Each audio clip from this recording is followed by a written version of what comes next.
Hello friends, welcome to RD medical science channel. तो dear friends, Lady Hardy medical College है दिल्ली में। तो यहाँ पे वैकेंसी निकली हुई है काफ़ी पैरामेडिकल स्टाफ्स की। और इसके सभी रिक्वायरमेंट्स का नोटिफिकेशन से मैं आप सभी सामने लेके आया हूँ। और ये नोटिफिकेशन जारी हुआ है 5/4/2021 को। ठीक है, तो ये परमानेंट वैकेंसी है। सबसे पहले आपको ये बता देता हूँ, जितने भी फ्रेंड्स देख रहे हैं इस वीडियो को, प्लीज़ वीडियो को पूरा देखिएगा। अगर आप पूरा देखते नहीं हैं, उसके बाद आप कमेंट करते रहते हैं भाई कितनी पोस्ट हैं, लास्ट डेट कब है, क्या फ़ीस है, तो सब कुछ आपको इस वीडियो में मिलेगा। प्लीज़ आप वीडियो को पूरा देखिएगा और हो सके तो अपने दोस्तों में, अपने फ्रेंड ग्रुप वगैरह में ज़रूर शेयर कर दीजिएगा। और प्लीज़ वीडियो को लाइक ज़रूर कर देना, ताकि मुझे भी मोटिवेशन मिलता रहे और आप ऐसी ऐसी नोटिफिकेशन मैं आप सभी सामने लाता रहूँ। तो दोस्तों, लेडी हार्डी मेडिकल कॉलेज है, ये दिल्ली के अंदर है। इन्होंने परमानेंट वैकेंसी निकाली है ग्रुप सी की। The directorate of lady Hardy medical college and Shrimati Sucheta Kripalani hospital New Delhi invite application form eligible Indian nationals in the prescribe proforma for the requirements of for the following post of group C on regular basis. ठीक है, regular basis post है ये। Eligible candidate who fulfil the eligibility criteria as mention below में apply. जो भी fulfil criteria है, इन्होंने जो कुछ रिक्वायरमेंट मांगी है अपनी, वो सब इसके अंदर देखनी है आपको आराम से, और उसी हिसाब से फुलफिल करना है। एप्लीकेशन फॉर्म भी है इसके अंदर, आपका पूरा डिटेल्स मिलेगी आपको, तो प्लीज़ वो पूरा देखिएगा आप। तो नंबर 1 पे जो पोस्ट है वो है डार्क रूम असिस्टेंट की पोस्ट है ये। पे मैट्रिक्स लेवल 3 है इसका। 21,700 से 69,100 रुपीज़ मिलेंगे। नॉन ग्रेजुएट पोस्ट है, बट ग्रुप सी की पोस्ट है। ठीक है, टोटल नंबर ऑफ पोस्ट 2 हैं इसके अंदर, 2 post, 1 OBC and 1 unreserved. Age limit इसमें 18 से 25 ईयर है। एज रिलैक्सेशन जो गवर्नमेंट का होता है वो मिलेगा आपको। क्वालिफिकेशन उन्होंने यहाँ पे मांगी हुई है 10+2 pass with science from recognise board and certificate और diploma in radiology 2 year duration from recognise institute. Radiology में 2 साल का डिप्लोमा होना चाहिए आपके पास में, और रजिस्टर्ड इंस्टीट्यूट से होना चाहिए। आपकी डिग्री रजिस्टर्ड होनी चाहिए गवर्नमेंट में। ठीक है, और 12वीं पास होनी चाहिए आपकी विद साइंस से। ये 2 चीज़ें मांगी हैं रेडियोलॉजी डार्क रूम असिस्टेंट के लिए। ओटी असिस्टेंट की 2 पोस्ट है, दोनों अनरिजर्व पोस्ट हैं। ठीक है, यहाँ पर मैं एक चीज़ और बता देता हूँ, जो भी कैंडिडेट अगर रिजर्व कैटेगरी में आते हैं और उनकी पोस्ट नहीं है, जैसे कोई ओटी असिस्टेंट है, अगर वो रिजर्व एससी में आता है, एसटी में आता है, बट वो इस पोस्ट को अप्लाई नहीं कर सकते क्योंकि अनरिजर्व है, तो अनरिजर्व कैटेगरी वाला बंदा अपना जो कास्ट सर्टिफिकेट वो ना लगा के वो जनरल कैटेगरी में डाल सकता है कोई भी वैकेंसी को। तो जो भी कैंडिडेट हैं वो अब इसमें अप्लाई कर सकते हैं अनरिजर्व वाली कैटेगरी के अंदर भी। ठीक है, ओटी असिस्टेंट है, पे मैट्रिक्स है, लेवल 3 है इसका। 21,700 से 69,100 ग्रुप से सेम सैलरी इसकी भी। 2 पोस्ट हैं। एज है इसमें 18 से 25 एज है। 18 to 25 ईयर्स। एज रिलैक्सेशन जो गवर्नमेंट रूल्स हैं वो सब मिलेगा इसमें। 5 year in according with the instruction और order issue by the central government. जो सेंट्रल गवर्नमेंट के अकॉर्डिंग जो छूट मिलती है वो सब मिलेंगी। यहाँ पे उन्होंने क्वालिफिकेशन मांगी है और एक्सपीरियंस है 12th pass with physics chemistry and biology from a recognized board with 1 year experience in operation theatre from 50 bedded hospital.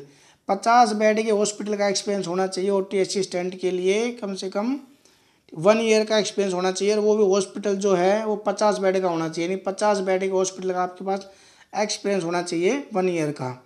X ray technician की यहाँ पे मैट्रिक्स लेवल 6 है यहाँ पे। ठीक है, 35,400 से यहाँ पे सैलरी बता रहा है कि इन्होंने 1,12,400। ठीक है, पे लेवल 6 है यहाँ पे इसका। बहुत अच्छी सैलरी दे रखी है रेडियोलॉजी यहाँ पे। और जो पोस्ट है टोटल 4 पोस्ट हैं। ओबीसी की 2 पोस्ट हैं, ईडब्ल्यूएस की 1 पोस्ट है, अनरिजर्व 1 है।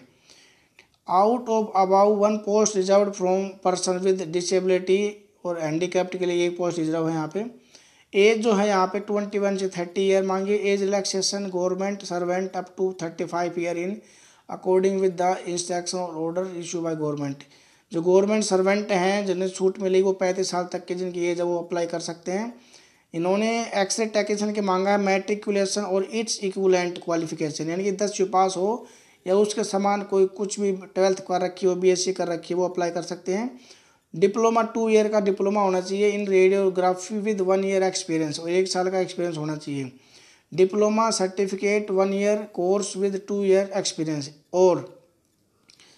और में क्या है, इन्होंने डिप्लोमा हो सकता है, सर्टिफिकेट हो सकता है कोई भी, और 1 ईयर कोर्स हो सकता है यहाँ पे विद 2 ईयर एक्सपीरियंस। अगर 2 साल का एक्सपीरियंस है आपका तो आपका जो डिप्लोमा है वो भी चलेगा, और सर्टिफिकेट है 1 ईयर का वो भी चल जाएगा इसके अंदर, बट वो एक्सपीरियंस 2 साल का है। नहीं, जिन कैंडिडेट ने 1 ईयर का कोर्स कर रखा रेडियोलॉजी का, रेडियोग्राफर टेक्नीशियन का, वो अप्लाई कर सकते हैं, बट उनके पास 2 साल का एक्सपीरियंस होना ज़रूरी होता है। नेक्स्ट पोस्ट है यहाँ पे ओटी टेक्नीशियन। ऊपर जो ओटी असिस्टेंट था, ओटी टेक्नीशियन की है यहाँ पे 41 पोस्ट है। ठीक है, पे मैट्रिक्स लेवल 4 है यहाँ पे, एज 18 से 25 है, और 12वीं पास होना चाहिए, बायोलॉजी के साथ, फिजिक्स केमिस्ट्री के साथ में। ओटी टेक्नीशियन की 41 पोस्ट है डियर फ्रेंड्स, यहाँ पे ध्यान रखना है। और सैलरी भी उन्होंने बहुत अच्छी बता रहा है कि यहाँ पे 25,500 से स्टार्टिंग हो जाएगी, और 81,100 है। ग्रुप सी की पोस्ट है ये। एसटी की 3 पोस्ट हैं, एससी की 5 हैं, ओबीसी की 12 पोस्ट है, ईडब्ल्यूएस की 4 पोस्ट हैं, अनरिजर्व की 17 पोस्ट हैं। एज रिलैक्सेशन गवर्नमेंट के अकॉर्डिंग मिलेगा, जो भी है बायोलॉजी फ्रॉम रिकॉग्नाइज बोर्ड्स होने चाहिए। नंबर 2, 1 ईयर डिप्लोमा और certificate in operation theatre course from recognise board institute से 1 साल का एक्सपीरियंस होना चाहिए, और 1 साल का डिप्लोमा का कोई भी सर्टिफिकेट हो वो चलेगा इसमें। नंबर 3 है 1 ईयर एक्सपीरियंस हो working in operation theatre in minimum 50 bed, 1 साल का 50 बेड का कोई भी हॉस्पिटल है उसके अंदर आपको 1 साल का एक्सपीरियंस होना ज़रूरी है। नेक्स्ट पोस्ट है दोस्तों जूनियर मेडिकल लेबोरेटरी टेक्नोलॉजिस्ट। ठीक है, इसका पे मैट्रिक्स लेवल 5 है, 29,200 से लेके 92,300 इसका पोस्ट सैलरी रहेगी, और टोटल 18 पोस्ट है यहाँ पे। एसटी की 1 है, एससी की 3 है, ओबीसी की 4 है, ईडब्ल्यूएस की 3 है, और अनरिजर्व की 7 पोस्ट है यहाँ पे। और यहाँ पे जो एज इन्होंने मांगी है यहाँ पे 18 से 27 साल एज मांग रखी है इन्होंने। एज में relaxation for department candidate up to 40 year in according with the instruction और order issue by the central government. जो भी सेंट्रल गवर्नमेंट में जॉब करते कैंडिडेट लगे हुए हैं, गवर्नमेंट में काम कर रहे हैं, उन सबको उसकी डिपार्टमेंट के अकॉर्डिंग छूट मिल जाएगी। जो भी बंदे के अगर गवर्नमेंट जॉब लगे हुए हैं, लेबोरेटरी असिस्टेंट के लगे हुए हैं, कहीं पे भी लगे हुए हैं लेबोरेटरी में, तो वो अपना वहाँ का जो गवर्नमेंट का जो लेटर होता है वहाँ पे लिखवा के, या वहाँ से जो भी कुछ मिलेगा उन्हें, तो वो उसको लगाएंगे तो उन्हें भी छूट मिल जाती है एज में। एसेंशियल क्वालिफिकेशन 10+2 विद साइंस होना चाहिए, and diploma in medical lab technology from any recognized institute, 1 year experience in relevant field. ठीक है, 10+2 विद साइंस के साथ होने चाहिए सब्जेक्ट के साथ में, और आपका डिप्लोमा होना चाहिए मेडिकल लैब टेक्नोलॉजी का रिकॉग्नाइज इंस्टीट्यूट से, 1 साल का experience in the relevant field. किसी भी फील्ड में आपका मेडिकल लैबोरेटरी टेक्नीशियन का फील्ड में आपने काम कर रखा है, 1 साल का उसका एक्सपीरियंस होना चाहिए। और desirable qualification bachelor degree medical lab technology, जिनके पास बैचलर डिग्री वो भी अप्लाई कर सकते हैं, जिनके पास एमएससी है वो भी अप्लाई कर सकते हैं। एसेंशियल क्वालिफिकेशन उन्होंने मांगी हुई है वो तो आपके पास होनी चाहिए, बट उसके अलावा अगर आपके पास हायर क्वालिफिकेशन है, एमएससी है, बीएससी है, ठीक है, कुछ भी है, 10+2 के अलावा बीएससी है, एमएससी है, वो कैंडिडेट भी अप्लाई कर सकते हैं इसमें। तो दोस्तों आप बात करते हैं कि इन्होंने आगे हमें अप्लाई कैसे करना है। ये तो सभी पोस्ट थी यहाँ पे, तो इन्होंने the crucial date for the determining the age limit shall be closing date for receipt of application from candidate in India and not the closing prescribed for those in Assam, Meghalaya, Arunachal Pradesh, Mizoram, Manipur, Nagaland. यानी कि जो इसका जो फॉर्मेट बताया गया इन्होंने आगे बता रखा है कि जो भी कैंडिडेट हैं इसका एप्लीकेशन की फॉर्म जो डेट होती है, पब्लिकेशन डेट होती है, जिस डेट को निकाला जाता है उस डेट से लेके उनका 30 डेज का टाइम होता है। बट जो ये अदर स्टेट्स होते हैं इनके लिए एज में भी अलग से छूट होती है, और उनको जो अप्लीकेशन करने की जो डेट होती है वो भी इनकी ज़्यादा होती है। बट यहाँ पे उन्होंने एज का जो डेट का जो एज लिमिट जो shall be closing date of receipt application form candidate India and not closing that prescribed for those Assam, Meghalaya, Arunachal Pradesh, Mizoram. Number next point जो हमारा है वो number of vacancies is tentatively में भी change based on the institute hospital requirement. जो ये vacancy है वो हॉस्पिटल रिक्वायरमेंट के अकॉर्डिंग चेंज कर सकते हैं, इनको कम भी कर सकते हैं, इनको बढ़ा भी सकते हैं। The selection is subject to the medical fitness given by the medical board written exam of Lady Hardinge Medical College, Shrimati Suchita Kripalani hospital New Delhi. जो selection the subject of medical fitness given by medical board, written exams, ये सब Lady R D medical college करेंगे यहाँ पे। और the conditions क्या है यहाँ पे, the application must fulfil the education qualification experience age limit and other criteria for the post applied for as on the last date of receipt of the application. ठीक है, ये जो एप्लीकेशन आपको fill up करना है उसमें अपने क्वालिफिकेशन लगानी है, सभी एक्सपीरियंस लगाने हैं, प्रॉपरली एज लिमिट भी होनी चाहिए जिन्होंने यहाँ पे मांगी हुई है उन्हीं के according. Failing which the application shall be summarily rejected and no correspondence will be entertained in this regard. The candidates are therefore advised to satisfy themselves before applying for the said post that they possess the required essential qualification and experience. The institute will not enter into any correspondence on their eligibility. ठीक है, जो भी आप application form भरेंगे उसके अंदर properly आपका experience, qualifications, age limit, criteria सब कुछ आपको प्रॉपरली देखना है, अच्छे से समझना है उस चीज़ को, उसके बाद आपको अप्लाई करना है। और ये एक चीज़, ये ऑफलाइन एप्लीकेशन फॉर्म, आपको ऑनलाइन नहीं है, ये ऑफलाइन है। If number of application reserved for particular post, जो भी आप कोई पोस्ट अप्लाई कर रहे हैं, if number of application reserved for a particular post in large than the institute authority reserve the right to lay down any criteria for the purpose of short listing of the candidate. जो भी application post आप receive post large than the institute authority reserve the right to lay down any criteria for the purpose of short listing of the candidates. The application form duly completed in the respective must be send by speed register post only to directorate LHMC SSKH शहीद भगत सिंह मार्ग new Delhi. ये address है dear friends, इसको ध्यान से देख लीजिए, ये एड्रेस है और इस एड्रेस पे आपको एप्लीकेशन फॉर्म फिलअप करके भेजना है within 30 days from the date of publication of advertisement in employment news.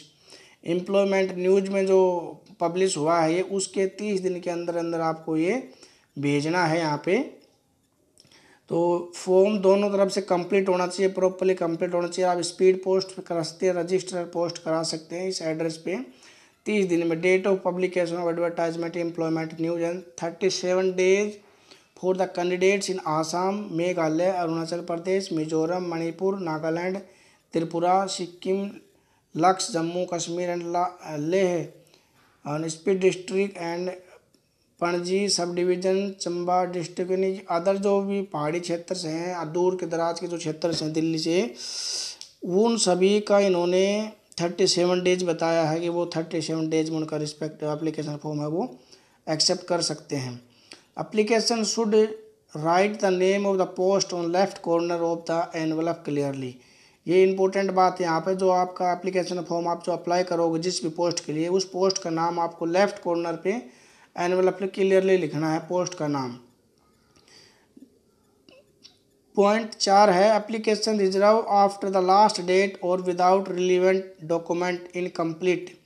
यानी कि एप्लीकेशन जब भी आप रिसीव, आपका जो लास्ट डेट पर रिसीव होता है या इनकम्प्लीट डॉक्यूमेंट के साथ रिसीव होता है, अनसाइन एप्लीकेशन होगा, जो भी पासपोर्ट साइज की photographs pasted at the appropriate place and form और without application fees will be similarly rejected. कोई भी एप्लीकेशन फॉर्म जो होगा आपका, ये अगर डॉक्यूमेंट कंप्लीट नहीं है, प्रॉपर नाम नहीं लिखा है, साइन नहीं हो रखे हैं, डॉक्यूमेंट नहीं है, फीस नहीं कटी है आपकी, उसकी चालान वगैरह जो भी इन्होंने आगे फीस मांगी हुई है, तो वो नहीं होगी तो आपका फॉर्म जो है रिजेक्ट कर दिया जाएगा।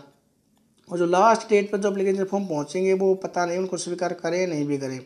तो application authority shall not be responsible any postal delay. Application जो अथॉरिटी है, हॉस्पिटल अथॉरिटी है, वो कोई डिले के लिए कोई जिम्मेदारी नहीं है। भाई अगर आपका पोस्ट आपने अप्लाई किया है बट वो 10 दिन 15 दिन में नहीं पहुंचा तो उसकी डिले की जिम्मेदारी इनकी कोई नहीं है। एप्लीकेशन की जो फीस है तो वो जनरल OBC EWS कैंडिडेट्स के लिए 300 रुपये है, 300 ओनली। शेड्यूल कास्ट, शेड्यूल ट्रिब्यू, इनके लिए फ़ीस एक्सेप्टेड है, यानी कि इनकी फ़ीस माफ़ है। और बाकी जो जनरल OBC EWS कैंडिडेट को 300 रुपये देने हैं। Person with bench mark disability है उनको भी फीस नहीं देनी है, बट उनको अपना हैंडीकैप्ट का जो प्रूफ है वो लगाना पड़ेगा साथ में। अब फीस आपको देनी कैसे है यहाँ पे देखते हैं। Application fees shall be paid through NTR portal. NTR portal ये इन्होंने बता रखा है यहाँ पे, जो लिंक ये साइट बता रखी है, इस साइट पे आपको जाके करना है। And must enclose the copy of receipt with their application, और जो इसकी रिसिप्ट निकलेगी उसकी आपको कॉपी साथ में लगानी है इसके साथ में। The detail regarding same in mention the annex 3 number personal cheque are accepted. The application fees will be non refundable, ये को नॉन रिफंडेबल फीस है, रिफंड नहीं की जाएगी। The application without the prescribe fees would not be considered, अगर without fees का आप application form भेजोगे तो वो कंसिडर नहीं किया जाएगा, उसको शामिल नहीं किया जाएगा। However all the applications are advise to keep a copy of payment slip with them for their record, और ये जो कॉपी रिसिप्ट आएगी फीस की उसकी एक कॉपी आप अपने पास भी रख सकते हैं रिकॉर्ड के लिए। The candidates apply under any reserve category तो will be consider subject to be submission of caste certificate of prescribe format issue by the government of India. Government of India के द्वारा जो इशू होता है caste certificate का format जो उसके अंदर आपका वो प्रॉपर होना चाहिए, परफॉर्मा बनाना चाहिए और गैजेट ऑफिसर से अटेस्टेड होना चाहिए, जो भी आपको रिजर्व कैटेगरी के अंदर आते हैं SC ST OBC। Essential document, जो जो डॉक्यूमेंट्स आपको इसके अंदर लगाने हैं ज़रूरी वो सब पॉइंट नंबर 7 बहुत ही इंपॉर्टेंट है, कौन कौन से डॉक्यूमेंट आपको इसमें लगाने हैं। All the candidates must attach 1 set of self attested photo copy of the certificates, एक सेट जितने आपके सर्टिफिकेट्स आप लगा रहे हैं फार्म उन सभी का सेट होना चाहिए सेल्फ अटेस्टेड। फॉर एज, ठीक है, सर्टिफिकेट को photo copy of the self attested copy of certificates for age के, एजुकेशन क्वालिफिकेशंस के और experience certificate, caste certificate, category, disability certificate whichever applicable and other requirement document, जो भी आपके पास documents हैं सभी सेल्फ अटेस्टेड लगाने हैं आपको। अगर आप रिजर्व कैटेगरी में हैं तो भी आपको रिजर्व सर्टिफिकेट लगाना है, अगर आप जनरल में हैं तो आपको वो नहीं लगाने जाएंगे। अपनी अपनी कैटेगरी के अकॉर्डिंग जो भी डॉक्यूमेंट्स आपके पास हैं सब लगाने self attested. Maximum age indicated in the age limit for general category candidate, upper age limit is relaxable for OBC general, यानी कि जो भी छूट दी गई है यहाँ पे एज के अकॉर्डिंग वो सभी बता रखे इन्होंने। अब आगे यहाँ पे कितनी छूट दी गई देखो, यहाँ पे ये age relaxation permissible to various application under SC ST को 5 ईयर की एज दी छूट मिली हुई है, OBC को 3 ईयर की, PWBD को 10 ईयर, PWBD प्लस OBC को 13 year, PWBD plus SC plus ST को 15 ईयर। एक्स सर्विसमैन जो भी हैं 3 year after deduction of the military service rendered from the actual age as closing date of publication of the advertisement employment news, जो employment में news publish हुई है उसके हिसाब से आपका 3 साल ये छोड़ दी जाएगी। मिलिट्री की जब से सर्विस आपने जो भी आपका एक्स सर्विसमैन है उसके हिसाब से, जो रिटायरमेंट है उसके हिसाब से वो एज को जोड़ेंगे पब्लिकेशन की डेट के हिसाब से। OBC कैंडिडेट्स को नॉन क्रिमिनल होना चाहिए, नॉन क्रिमिनल सर्टिफिकेट भी उनके पास होना चाहिए, ठीक है। और नेक्स्ट क्या है ये, candidate apply under any of reserve category SC ST OBC consider subject to submission caste certificate prescribe format, जो इन्होंने फॉर्मेट बताया है उसके हिसाब से होना चाहिए, उन सभी पे डेट नंबर वगैरह होना चाहिए। Registration and certificate must be valid for employment for central government institute, central government से रजिस्टर्ड होनी चाहिए आपकी SC ST और OBC की certificate. For person with disability certificate issue by the duly constituted authorise medical board in proforma prescribe by the department personal and training, ठीक है। जो भी डिसेबिलिटी सर्टिफिकेट है वो भाई गवर्नमेंट के सेंट्रल गवर्नमेंट के बोर्ड के हिसाब से फॉर्मेट के हिसाब से होना चाहिए। और जी यहाँ पे क्या, जो सेंट्रल गवर्नमेंट में, स्टेट गवर्नमेंट में या PSU कहीं पे भी गवर्नमेंट एम्प्लॉय लगे हुए हैं, पॉइंट नंबर 13, तो उन्हें NOC ऑब्जेक्शन सर्टिफिकेट उनको साथ में लगाना पड़ेगा, डॉक्यूमेंट वेरिफिकेशन के टाइम पे देना पड़ेगा, डॉक्यूमेंट वेरिफिकेशन के टाइम पे, न कि एप्लीकेशन फॉर्म भरते टाइम। आप एप्लीकेशन फॉर्म भर सकते हैं बट आपको NOC तभी देना जब डॉक्यूमेंट वेरिफिकेशन में आपका नंबर पड़ेगा। Point number 14, in case any information given a declaration by the candidate is found to false और if the candidate has willfully suppressed any material information relevant to his her appointment, she will be liable to be removed from service and any location demand fire by the appointment authority। कोई भी अगर information आपने application form में गलत दी है तो वो उसको आपको सर्विस से हटा दिया जाएगा जब डॉक्यूमेंट वेरिफिकेशन होती है। पुलिस वेरिफिकेशन होती है, उस टाइम पे अगर कोई भी चीज़ गलत मिली आपके अगेंस्ट से तो आपको नौकरी से हटा दिया जाता है और उसकी फिर कार्रवाई करती है। Candidate shall be governed by the newly restricted defined contributory pension scheme as notified by the central government के अकॉर्डिंग। आपको पेंशन मिलेगी नहीं मिलेगी वो सब कुछ डिफाइन करेगा बाद में सेंट्रल गवर्नमेंट की जो भी स्कीम होती है। नो कॉरस्पॉन्डेंस और personal inquiry shall be entertained. कोई पर्सनल कॉरस्पॉन्डेंस इंक्वायरी नहीं है, कुछ भी इसमें नहीं कर सकते आप पर्सनली कोई नंबर वगैरह कहीं पे कॉल करके। एनी डिस्प्यूट इन रिगार्डिंग एनी मैटर, जो भी कुछ भी दिक्कत परेशानियाँ होगी फॉर्म में गलत चीज़ें तो वो जब दिल्ली कोर्ट के अकॉर्डिंग फिर ये कार्रवाई करते हैं। Competent authority reserve the right of any amendment, cancellation, changing to his advertisement as whole or pin without assigning reason communication। और जो भी है final merit list for post shall be prepaid on the basis of total marks obtain bye the candidate in the examination. जो ये जो candidate जितने application form भरते हैं उनमें कुछ बंदों के फॉर्म सेलेक्ट होते हैं, उनके बाद इनका रिटर्न एग्जाम्स किया जाता है, उसके बाद में जो फाइनल मेरिट लिस्ट लगती है total marks obtain bye the candidate in examination which will be determine their position. ठीक है। इफ़ टू और more candidate secure equal mark, अगर दो कैंडिडेट होते हैं, दो से ज़्यादा होते हैं, सेम नंबर आते हैं तो उनका फिर उनको उनकी एज के अकॉर्डिंग सेलेक्ट करते हैं। Candidate older in age shall be placed above, जो ज़्यादा एज का होता है उसको पहले लेंगे। However their eligibility will be determine as per requirement, और उसकी एलिजिबिलिटी जो रिक्वायरमेंट के अकॉर्डिंग अगर सही मिलती है तो पहले उसको लेते हैं वो। Rules for the post caste candidate fall merit list be post in not fulfilling eligibility criteria under term and conditions incorporated in this advertisement she will be treated reject. अगर कोई भी टर्म कंडीशन के according कोई चीज़ गलत है तो उसको ये कैंसिल कर देंगे। तो साफ साफ बात ये कहना है कि भाई जो भी बच्चे हैं किसी के सेम नंबर आ जाते हैं 2 से 3 बच्चों को तो उनके बाद उसको देखा जाता है। सबसे पहले डेट ऑफ बर्थ देखी जाएगी, फिर एजुकेशन क्वालिफिकेशंस देखा जाएगा, फिर उनकी कैटेगरी वाइज उनको छांटा जाता है, उस हिसाब से होगा। को know travelling allowance will be paid for appearing examination, को ट्रैवलिंग अलाउंस नहीं दिया जाएगा। The application should visit website LHMC and SSKH, ये वेबसाइट्स हैं इनके regularly until requirement procedure completed and selected candidate join the post so advertise. Note क्या है, all government servant working on regular basis including the official working in this institution shall apply after obtaining the age relaxation certificate copy of age relaxation certificate to be enclose from their concern department ministry of claim of age relaxation. जो भी government employ काम कर रहे हैं government hospital में लगे हुए हैं, अगर वो इस फॉर्म को भरते हैं गवर्नमेंट एज रिलैक्सेशन के लिए तो वो अपने क्लेम कर सकते हैं उसके लिए। अब आगे जो इन्होंने फॉर्मेट है, ये फॉर्म एप्लीकेशन फॉर्म है यहाँ पे पर फॉर्मा फॉर द एप्लीकेशन फॉर्म। ये एप्लीकेशन फॉर्म यहाँ पे सबसे पहले ऊपर आपको पोस्ट का नाम लिखना है और paste your passport size photograph recently. ठीक है। फुल नाम भरना है यहाँ पे अपना मैट्रिकुलेशन सर्टिफिकेट के हिसाब से बड़े अक्षरों में, father name, date of birth, nationality, category, age, relaxation, marital status, ये पूरा अपना यहाँ पे आपको एप्लीकेशन फॉर्म भरना है। और इसको फिलअप करने के बाद आपको ये सभी डिटेल्स आपको लेडी आर्डिंग की जो भी मैंने साइट बताई है वहाँ पे मिल जाएगी, आपको वहाँ से आप डाउनलोड कर लीजिएगा इन सभी चीज़ों को और आपको फॉर्म को भर दीजिएगा।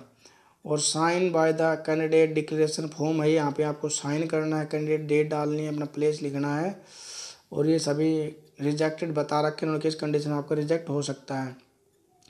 अब ये चीज़ है यहाँ पे पेमेंट का कि आपको पेमेंट कैसे करनी है, तो ये यहाँ पे बहुत इंपॉर्टेंट चीज़ है। यहाँ पे पेमेंट को आपको देखना है कि पेमेंट आपको कैसे करनी है। तो ये चीज़ ये पेमेंट का है, इन्होंने यहाँ पे बता रखा है कि ये आपको किस हिसाब से देखना है, आप देख लीजिएगा। मैं आपको एक चीज़ दिखा देता हूँ। सबसे पहले आपको यहाँ पे जाना है, ये पेमेंट थ्रू भारत कोष। ठीक है। तो ये स्टेप्स हैं, इसके स्टेप 1 है स्टेज 1 पेमेंट प्रोसेस, स्टेप 2 है डिपोजिशन ऑफ डिटेल्स, स्टेप 3 है इसका कन्फर्म इन्फो। ठीक है। इसके बाद फिर आपको स्टेप 1 के अंदर ये click on number of registration आप देख लीजिए, जो जो इन्होंने बता रखा है ना इस चीज़ को आप देख लीजिए। और इसके बाद ये सब आपको करना है पेमेंट का, और आप साइबर कैफे से करवा सकते हैं, आप ऑनलाइन खुद भी कर सकते हैं। और इसकी आपको रिसिप्ट ज़रूर लेनी है। ये स्टेप नंबर 2 है, deposition inter all necessary details. इसके बाद स्टेप नंबर 3 है यहाँ पे ये आप देख लीजिएगा अच्छे से इस चीज़ को एक बार। और स्टेप नंबर 4 है स्टेप पे। आफ्टर सक्सेसफुल ये सब होने के बाद में आपको इसका प्रिंट आउट लेना है और इस प्रिंट आउट को एक रिसिप्ट आपको एप्लीकेशन फॉर्म के साथ ओरिजिनल लगानी है और एक डुप्लीकेट कॉपी इसकी प्रिंट की जो है वो आप अपने पास आपको रखनी है रिकॉर्ड के लिए कि आपने पेमेंट की है। तो दोस्तों ये वीडियो आपको पसंद आई होगी और वीडियो को अधिक से अधिक शेयर कर दीजिएगा। प्लीज़ वीडियो को लाइक भी ज़रूर कर दीजिएगा ताकि मुझे भी अच्छा लगे। और ऐसी जो नॉलेजेबल वीडियो होती हैं आप लोगों सभी के काम आने वाली हैं, तो ये मिलती रहेंगी आप सभी को। जिन्होंने अब तक चैनल को सब्सक्राइब नहीं किया तो दोस्तों प्लीज़ चैनल को ज़रूर सब्सक्राइब कर लीजिएगा। और लेडी आर्डिंग के जो पहले ही वैकेंसी हैं वो भी मैंने अप्लाई कर सभी को बता रखा था। और इसका लेडी आर्डिंग का एग्ज़ाम कैसा आता है, उसका पेपर कैसा आता है, तो वो एग्ज़ाम भी आपको इसी चैनल पे मिल जाएंगे। पुराने ओल्ड पेपर्स हैं, ओल्ड पेपर सभी आपको मिल जाएंगे इसी चैनल पे। और इससे पहले जितने भी एम्स के भी एग्ज़ाम मेरे पे इसी चैनल पे हैं, वीडियो डिस्क्रिप्शन में लिंक है उन सभी के मिल जाएंगे। और एम्स के भी हैं, लेडी आर्डिंग के हैं, तो ये बहुत सारे एग्ज़ाम्स हैं, इसरो के भी हैं, लैब टेक्नीशियन के एग्ज़ाम।